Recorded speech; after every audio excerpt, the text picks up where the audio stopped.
students, welcome to you CR International School online classes. Students, how are you? I hope that everyone is fine at your home.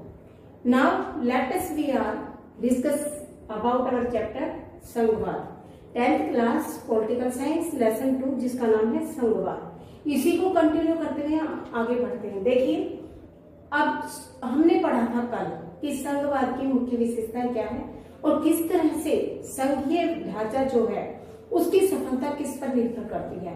आज का हमारा topic है भारत और Belgium. हमने दो देशों का अच्छी तरह से विश्लेषण किया, हमारे पाठ्यक्रम में भी है। तो दोनों की मिलती जुलती विशेषताएं क्या है, एग्जाम्पल दीजिए। ये क्वेश्चन 3 नंबर में मोस्टली आता है। जो जो क्वेश्चन मैं बताती जाती हूँ उनको आप देखते हुए चलिए। देखिए, संघवाद का मतलब क्या है कि जिस देश में 2 से ज्यादा सरकारें हों, बेल्जियम में भी 2 से ज्यादा सरकारें थी और भारत में भी 2 से ज्यादा सरकारें हैं। पहले 2 थी, केंद्र सरकार और राज्य सरकार भारत में, अब तीसरी एक स्थानीय सरकार का भी यहाँ पर वर्णन आता है। तीसरी सरकार भी बन चुकी है।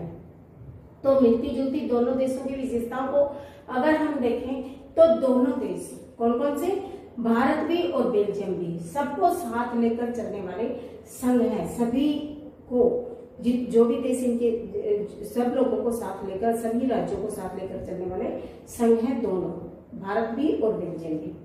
भारत में केंद्र सरकारें, राज्य सरकारें और तीसरे नंबर की स्थानीय सरकारें, तीनों लेवल पर सरकारें हैं। और इसमें बेल्जियम में भी 3 लेवल की सरकार है। कौन कौन सी, पहली केंद्र सरकार, दूसरी राज्य सरकार और तीसरी सामुदायिक सरकार, जिसे भाषा, शिक्षा और संस्कृति से संबंधित मामले सौंपे गए हैं।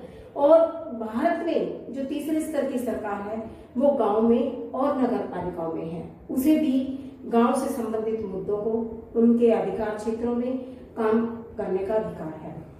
इस तरह से हमने ये 2 विशेषताएं पढ़ी, कौन कौन सी, कि दोनों देश साथ लेकर चलने वाले संघ हैं और दोनों में केंद्र सरकार और राज्य सरकारों के अलावा तीसरे स्तर की भी सरकारें हैं। अब यहीं से एक नेक्स्ट क्वेश्चन निकल के आता है कि विकेंद्रीकरण क्या है। वी मतलब केंद्र का विकरण कर देना, केंद्र सरकारों की शक्तियों को और राज्य सरकारों की शक्तियों को लेकर उन दोनों के कुछ कुछ कामों में कमी करना, और वो काम किसको दे देना, स्थानीय सरकारों। ये उस क्वेश्चन से अपोजिट क्वेश्चन है। कैसे, कुछ काम केंद्र सरकार से ले लिए, कुछ अधिकार ले लिए, कुछ उसकी शक्तियां और सीमाओं को ले लिया ताकि केंद्र सरकार का वजन कुछ कम हो जाए। इसी तरह से राज्य सरकारों के कार्यभार में कमी कर दी गई और दोनों सरकारों के कुछ कामों को लेकर तीसरे स्तर की सरकार को दे दी गई ताकि उसको भी महत्व मिले और उसे एक काम करने का अवसर मिले और देश में शांति हो, एकता की स्थापना हो और काम सुनियोजित अच्छे तरीके से हो जाए। तो पहला महत्व क्या है, स्थानीय लोगों की बेहतर समझ।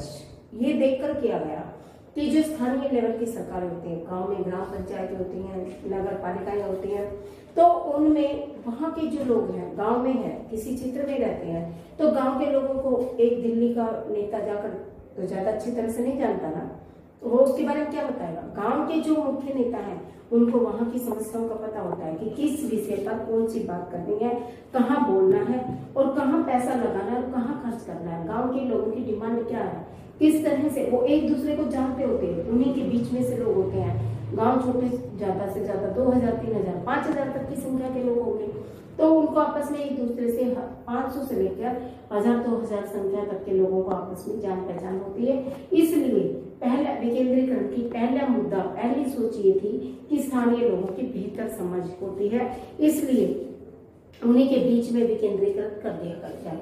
दूसरा, लोगों की सीधी भागीदारी। जो सरकारें हैं स्थानीय लेवल पर बनाई गई है वो ये सोचकर बनाई गई कि लोगों की सीधी भागीदारी होनी चाहिए, कि लोग प्रत्यक्ष रूप से भाग ले सके, वहीं की वहीं पर चुनाव हो, वहीं पर वो अपना जो भी उनका रोल है वो दे सके।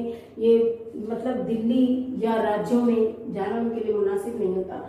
गांव के लोग होते हैं, उनकी दिनचर्या कुछ इस तरह की होती है, खेतों में घरों को संभालना, ज्यादा दिन उनके पास ज्यादा समय नहीं होता है। इस और ज्यादा समय न होने की वजह से ना तो वो रुचि लेते हैं राजनीति में, ना उनके लिए ये जो चुनाव है इसमें ज्यादा इंटरेस्ट होता है, तो उनकी सीधी भागीदारी हो, प्रत्यक्ष रूप से हर व्यक्ति का एनरोलमेंट हो, इसलिए लोगों की सीधी भागीदारी के लिए भी तीसरे स्तर की सरकार का यहाँ पर निर्माण किया गया है।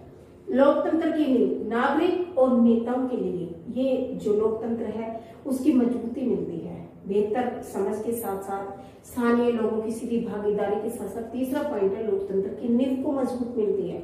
जैसे हम कहते हैं कि सरकारें लोगों में से ही बनती है, लोग चुनकर जाते हैं, तो उससे क्या होता है कि एक लोकतंत्र की को मजबूती मिलती है, लोगों को इंटरेस्ट मिलता है, लोग इसमें भागीदारी लेते हैं।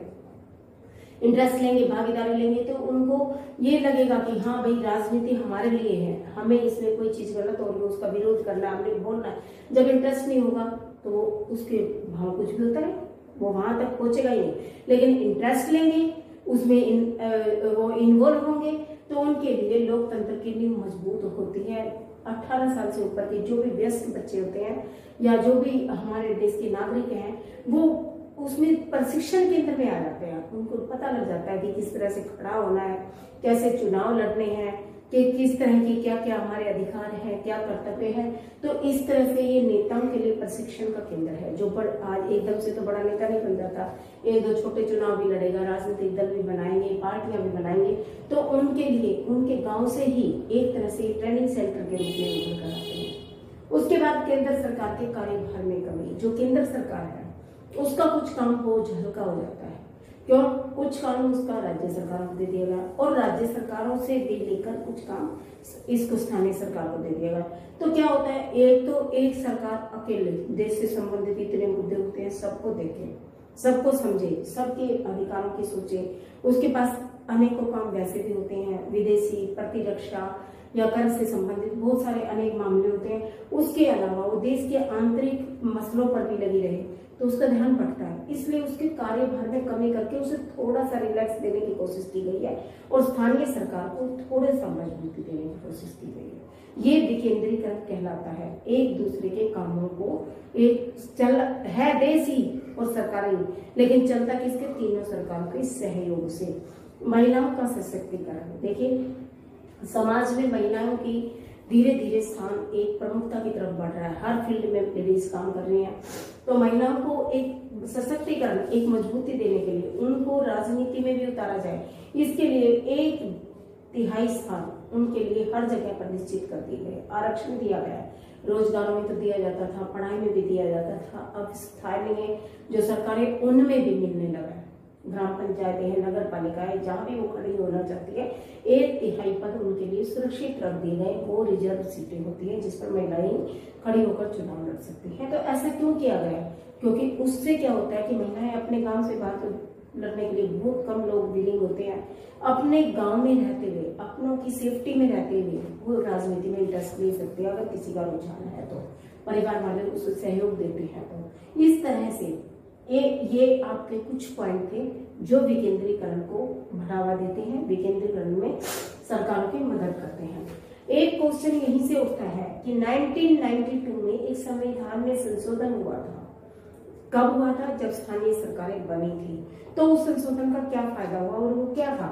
तो देखिए उस संशोधन से क्या हुआ कि अनुसूचित जाति, अनुसूचित जनजाति और पिछड़ी जाति के जितने भी लोग थे सभी को आरक्षण दिया गया। और कहां पर भी आरक्षण दिया गया? उनको ग्राम पंचायतों में, नगर पालिकाओं में, स्थानीय जो भी विधायिकाएं थी उनमें सब में। उस संशोधन का परिणाम ये निकला, तो बेहतर हुआ ना, अच्छा हुआ। उसके बाद 1/3 पद महिलाओं के लिए आरक्षित कर दिए गए। ये उस संशोधन के बाद ही मैंने कल भी बताया था आपको कि संविधान में संशोधन का मतलब है संविधान में कोई चीज को परिवर्तित करके जोड़ना या हटाना। तो ये चीजें संविधान में 1992 में जोड़ी गई थी। 3 नंबर के क्वेश्चन में आ जाती है कि 1992 से पहले के संविधान में क्या चीजें नहीं थी और बाद में क्या जुड़ी। तो आप ये पॉइंट्स लिख सकते हो। कुछ हिस्सा राजस्व अधिकारों का और करों का केंद्र राज्य सरकारों से लेकर स्थानीय सरकारों को देना। जैसे राजस्व वसूल करने का जो भी अधिकार राज्य सरकारों को था, उससे कुछ जैसे बाजारों से कर लेना, मेलों से कर लेना, हाट आदि से कर लेना, ये सब पशुओं के जो मेले लगते उनसे कर लेना, ये ग्राम पंचायतों को दे दिए गए। कर वसूलने का अधिकार है लेकिन कुछ अधिकार क्षेत्र उनके नहीं चले गए। चुनाव आयोग की स्वतंत्रता को बिल्कुल फ्री रखा गया कि चुनाव ना तो केंद्र सरकार के पक्ष में बोले, चुनाव आयोग ना राज्य सरकार का पक्ष लेगा और ना ही स्थानीय सरकार का। जिस तरह से भी चुनाव होते हैं, चुनाव आयोग बिल्कुल स्वतंत्र निष्पक्ष रूप से काम करता है, चाहे वो एक आम आदमी के लिए लड़ रहा हो, चाहे वो एक नेता के लिए। किसी भी तरह के कोई भी चुनाव हो, ये काम करवाना कोई न्यायालय नहीं करवाता, कोई सरकारें नहीं करवाती। एक चुनाव आयोग नाम की संस्था है जिसका काम है चुनाव लड़वाना। चुनाव से संबंधित जो भी प्रतिक्रियाएं होंगी, जो भी गतिविधियां होंगी, वो चुनाव आयोग करता है। इस प्रकार आज का हमारा टॉपिक विकेंद्रीकरण की समझ, स्थानीय सरकारें और 1992 के बाद जो संविधान में संशोधन हुआ वो कंप्लीट होता है। इससे अगले टॉपिक को हम कल पढ़ेंगे। आज के लिए इतना ही काफी है और दोनों तीनों क्वेश्चन इम्पोर्टेंट है। आपका सिलेबस कुछ कम हो गया है, लेकिन जो भी दिया जाता है उसको पढ़िए अच्छे से। ओके, कल मिलते हैं।